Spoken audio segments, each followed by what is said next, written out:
Why God allowed trials in your life. 1. To test the strength of our life, trials help us take inventory of our faith and see how strong or weak it truly is.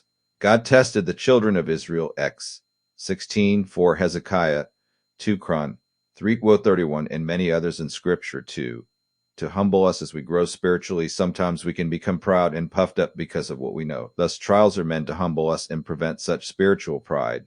Paul was humbled because of the things God had shown him. 2 Cor. 12:7. 3. To wean us from our dependence on worldly things. Too often we trust in ourselves and our own means. Trials remind us that we need to depend on God alone for spiritual strength and satisfaction. This is why Jesus challenged the disciples when it came time to feed 5,000 followers. John 6:5-6. 4.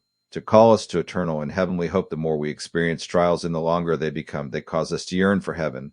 Paul understood this truth well in his own life and ministry. Rom 8:18-25, Phil 1:23-24. 6. To teach us to value God's blessings. Trials are difficult and often result in loss. These losses help us see the blessings that God does provide for his children. Truly, our greatest blessings are spiritual.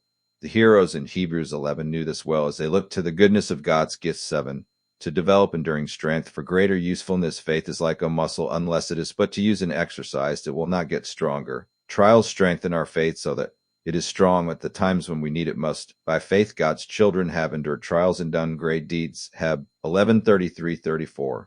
Paul also understood that trials are what made his faith strong. 2 Cor. 8. To enable us to better help others in their trials. Sometimes the trials we experience are not for us, but for others. God allows trials to happen to us so we can help others through their own trials and seasons of difficulty. Peter experienced trials which he later used to encourage other believers. Luke 22:31-32. Even Jesus suffered so that he could intercede on our behalf. Heb 2:18.